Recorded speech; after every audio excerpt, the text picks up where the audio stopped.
ఏపీలో గత 5 ఏళ్లలో విధ్వంస పాలన సాగిందన్నారు సీఎం చంద్రబాబు. బ్రాండ్ ఏపీని దెబ్బతీసేలా వైసీపీ పాలన సాగిందని అన్నారు.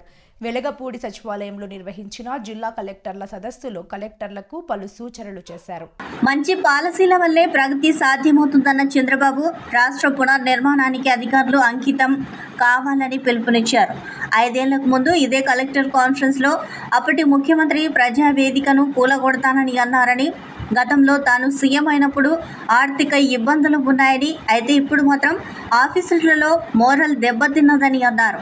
ఈ రాష్ట్రానికి బ్రాండ్ ఏపీ దెబ్బతిన్నదని, అధికారుల మనోభావాలు దెబ్బతీశారని అన్నారు. ఢిల్లీకి ఇక్కడి నుంచి వెళ్లిన వారు కేంద్రంలో ఆర్బీఐలో చాలా కీలకమయ్యారని, వరల్డ్ బ్యాంక్లో కూడా పనిచేశారని సీఎం చంద్రబాబు వ్యాఖ్యానించారు. సంకల్పం చేయడమే కాకుండా దాన్ని సాధించడం కోసం పనిచేయాల్సిందిగా నేను మిమ్మల్ని కోరుతున్నా.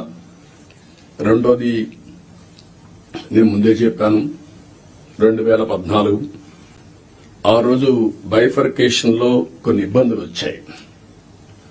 కానీ ఆ బైఫర్కేషన్ నుంచి కంటే కూడా 2019-24 అడ్మినిస్ట్రేషన్ వల్ల చాలా నష్టపోయాం. ఈ రోజు మనం ఒకసారి చూస్తే 10 లక్షల కోట్ల రూపాయలు అప్పులు, 7 వైట్ పేపర్స్ పబ్లిసైజ్ చేశాం. ఎక్కడ చూసినా ఒక అడ్మినిస్ట్రేషన్ అంటే, ఒక పరిపాలన అంటే సమస్యల్ని పరిష్కారం చేసి ప్రజలకు మెరుగైనటువంటి జీవన ప్రమాణాలు ఇవ్వాల్సిన అవసరం ఉంది. కానీ మొన్నే మీరు చూశారు ఎంత దారుణం అంటే, ఎక్కడికి పోయినా నేను పార్టీ ఆఫీస్కి వెళ్తే 3 గంటలు నాన్ స్టాపబుల్ పిటిషన్లు తీసుకుంటే ఒక 4,000 నుంచి 5,000 పిటిషన్లు వచ్చాయి. 5,000 పిటిషన్లో సగం పిటిషన్లు ల్యాండ్ రిలేటెడ్ ఇష్యూస్ వచ్చాయి. అంటే భూ సమస్యలే 50%. ఎవరు తప్పిది? ఎప్పుడు నా 14 సంవత్సరాల సర్వీస్లో గాని ఇంత విధ్వంసం, ఇంత భూ కబ్జాలు, ఇంత 22A మిస్యూజ్ చేయడం ఎప్పుడు నేను చూడలేదు. ఇప్పుడు ఏ రికార్డు చూసినా సస్పిషన్తో చూసే పరిస్థితి వస్తా ఉంది. అంతవరకు వెళ్లిపోయే పరిస్థితి వచ్చింది. అందుకే ఫస్ట్ కేబినెట్ లోనే మేము ఏదైతే ల్యాండ్ టైటిలింగ్ యాక్ట్ ఉందో దాన్ని రద్దు చేశాం. సర్వేను కూడా హోల్డ్ లో పెట్టాం. ఆ సర్వే కూడా ఇప్పుడే రెవెన్యూ మినిస్టర్ చెప్పినట్టు ఎవడు ఊహించినటువంటి సర్వే రాళ్లు, దానికి కూడా Galaxy granite, one of the best granite.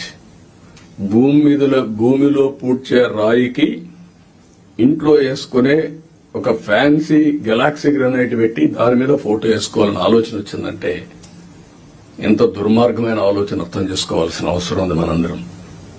ఇది సివిలైజ్డ్ వరల్డ్ ఎవరు క్షమించరు. ఇవన్నీ అలాంటివి చేశారు.